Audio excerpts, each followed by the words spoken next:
इस क्वेश्चन में कहा गया है two vertices of an equilateral triangle are -1, 0 and 1, 0 and its third vertex lies above the x-axis, then the equation of its circumcircle is।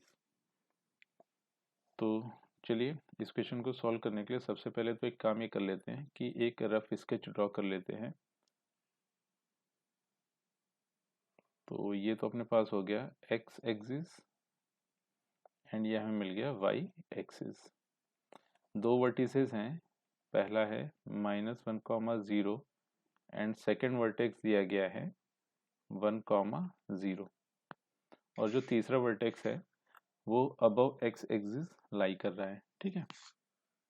अच्छा, अब चूंकि ये जो हमारे पास ट्राइंगल दिया गया है ये एक इक्विलेटरल ट्राइंगल हो गया, तो इसका सीधा सा मतलब ये है कि जो तीसरा वर्टेक्स हमें अबव एक्स एक्सिस मिल रहा वो डेफिनेटली कहीं ना कहीं इस वाई एक्सिस पे होगा।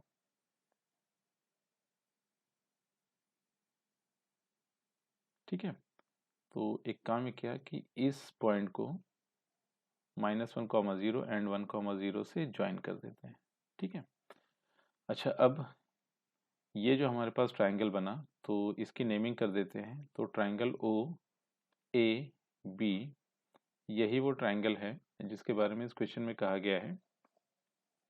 ठीक है। तो अब हमें करना ये है कि ये जो ट्राइंगल ओ ए बी आया है इसके सरकम सर्कल की इक्वेशन हमें लिखनी है। तो इसके लिए एक काम ये कर लेते हैं कि अगर हम इस ट्राइंगल ओ ए बी के करस्पॉन्डिंग जो सरकम सर्कल लिखना है उसका सेंटर एंड रेडियस पता कर ले तो हम उस सरकम सर्कल की इक्वेशन इजीली लिख सकते हैं। तो इसके लिए सबसे पहला एक काम ये कर लेते हैं कि ये जो पॉइंट ओ दिया गया है इस पॉइंट ओ का कोऑर्डिनेट पता कर लेते हैं। तो थोड़ी देर के लिए तो इस पॉइंट ओ को ओ कॉमा सी कह देते हैं। तो अब हमारा ऑब्जेक्टिव ये है कि अभी इस सी की वैल्यू पता कर ले। ठीक है। तो अब ये जो हमारे पास बेस दिया गया है ए बी, ये तो 2 लेंथ का हो गया हमारे पास। ठीक है। अब ये 2 लेंथ का है तो ये भी लेंथ 2 हमारे पास हो गई, ओ ए भी 2 लेंथ की हो गई। और अगर हम देखें तो ये जो हमारे पास ओरिजिन आ रहा है थोड़ी देर के लिए इसको कह देते हैं टी, तो ए टी हमारे पास 1 लेंथ का हो गया। तो अब हमें ये ओ टी लेंथ पता करनी है। तो simple O T is equal to हो गया स्क्वायर रूट ऑफ, ये हो गया 2 स्क्वायर माइनस का 1 स्क्वायर। तो यहाँ से ये लेंथ हमें मिल जाएगी स्क्वायर रूट ऑफ 3। तो इस तरह से ये जो ओ पॉइंट आ रहा था इस ओ पॉइंट के कोऑर्डिनेट्स हमें मिल गए हैं 0, स्क्वायर रूट ऑफ 3। ठीक है। तो अब इसके लिए एक काम ही करते हैं कि जैसे ही हमें ओ सी 0, √3 मिला, हमारा ऑब्जेक्टिव ये था कि हम इस डॉटेड सर्कल का सेंटर पता करें। अब चूंकि ओ ए बी एक इक्विलेटरल ट्राइंगल था तो इसका मतलब ये जो सरकम सर्कल आया है, ठीक है, इसका जो सेंटर होगा वो इस ट्राइंगल ओ ए बी का सेंट्रॉइड हो जाएगा। ठीक है। ऐसा इस वजह से है क्योंकि ये ट्राइंगल ओ ए बी एक इक्विलेटरल ट्राइंगल हो गया। तो यहाँ से हम ये कंक्लूड कर सकते हैं कि centroid of triangle O A B is equal to सरकम centre